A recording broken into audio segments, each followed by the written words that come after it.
yang berjumpa lagi secara virtual, Mbak Asti Blake. Itu aneh kan namanya, ada nama palsu. Mbak Asti ini juga senior saya di ILF.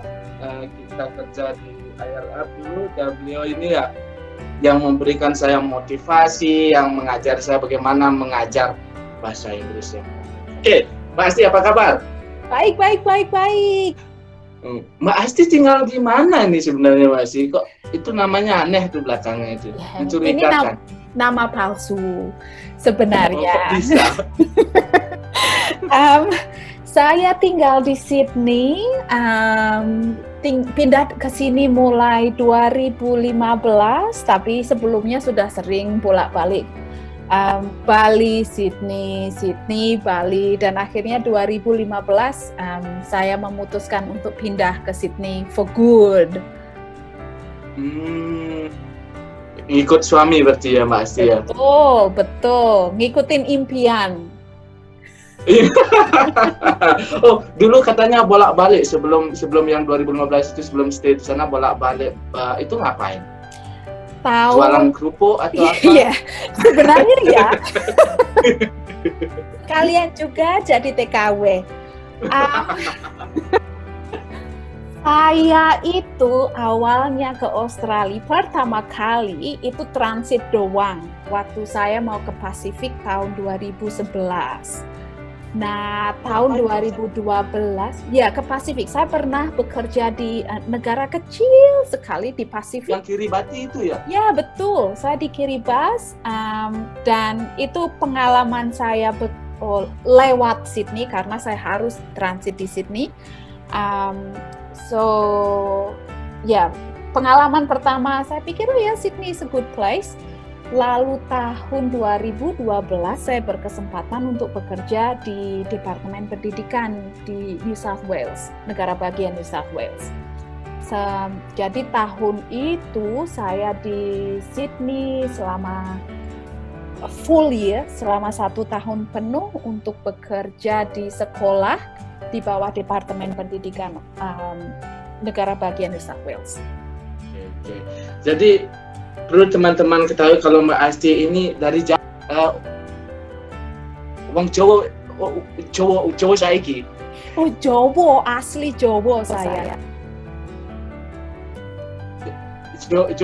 Jawa mana iki, Mbak Asti? Saya dari Jawa Timur, saya dari Kediri, tapi Kedirinya bukan Kediri Bali ya, bukan Kediri Tabanan. Tabanan.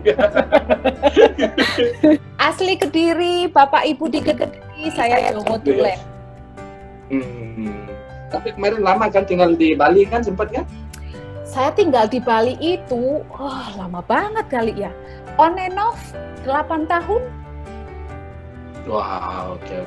Ya. Nah, sekarang ini kan ceritanya di Sydney nih, di Australia. Oke. Bisa share sedikit nggak di sana kehidupannya gimana, atau cost of living atau apalah, pendidikan dan sebagainya, biar nih teman-teman pada tahu, siapa tahu nanti ada rencana ke Sydney kan jualan kerupuk.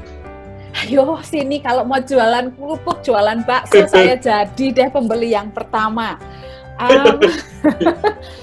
Kehidupan di Sydney itu sangat berbeda daripada kehidupan di Indo.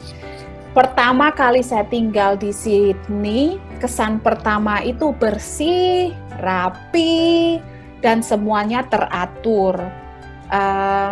Cuacanya juga enak, udaranya bersih, tidak ada polusi, terus hijau, semua fasilitas tersedia dengan baik dan bisa digunakan. Itu sih kesan saya. Tapi itu masa kalau dibilang masa bulan madu, karena semuanya wah bagus ya. Sesudah masa bulan madu, saya tahu bahwa semua prasarana dan prasarana yang baik itu berasal dari pajak teman-teman, Orang di sini bayar pajaknya tinggi. Tidak ada orang yang ngemplang pajak karena semua sistem sudah terorganisir dengan baik. Dan itu nominalnya besar. Banget. Pokoknya kalau kerja, siap-siap 25% pajakmu, 25% dari gajimu bayar untuk pajak. Oh, oke, itu cost of living-nya ya? Ya, itu bukan cost living ya, masih belum. Itu masih belum. Belum. Apalagi nih, ayo. Kewajiban warga negara terhadap negara, kita harus membayar pajak. Greetingnya orang Australia, masih greetingnya pemerintah Australia. Ya, jadi kalau mau menikmati fasilitas yang baik, kalau mau menikmati sekolah gratis, pendidikan, kesehatan gratis, ya bayarlah pajak dulu, oke? Kalau biaya hidup di sini, ada yang mahal, ada yang tidak. Kalau mau makan makanan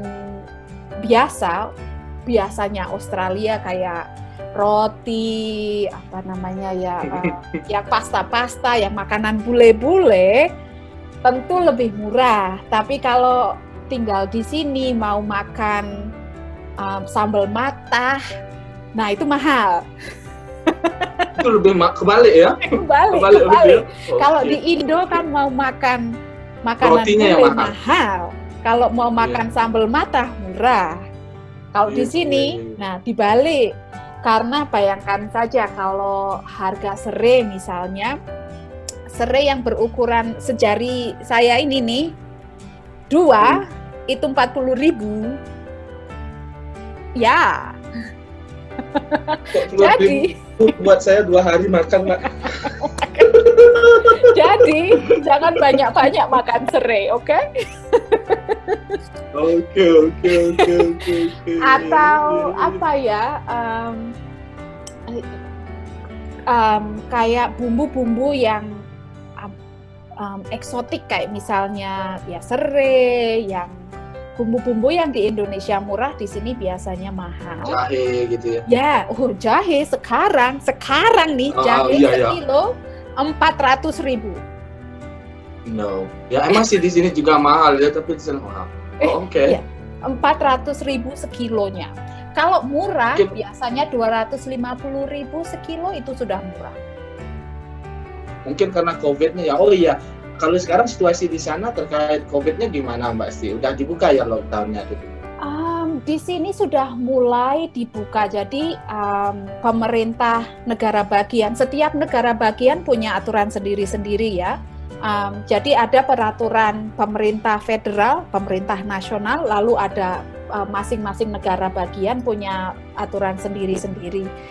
Di New South Wales, tempat saya sekarang, itu sudah mulai dibuka kembali,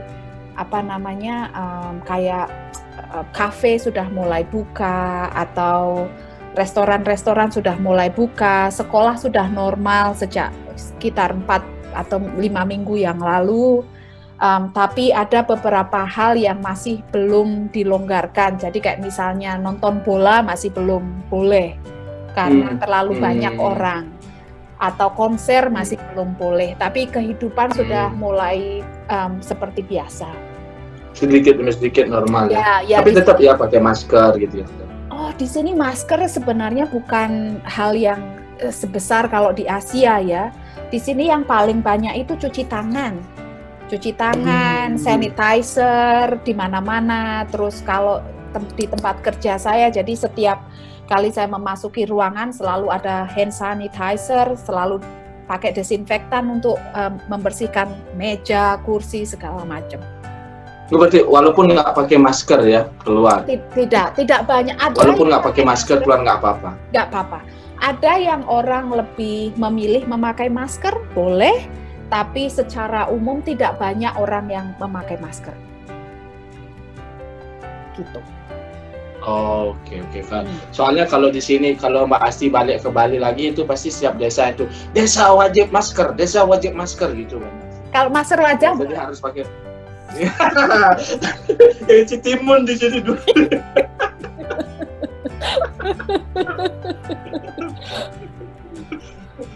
Oke dah, oke. Nah, Mbak Asti ini kan sudah berkeluarga kan, dan sudah punya Arjuna, Satria Arjuna ya kalau nggak salah ya. Betul, Arjuna. Ya, si anak tampan yang mirip saya sedikit itu ya. Oh, punya anak di sana murah Mbak Asti?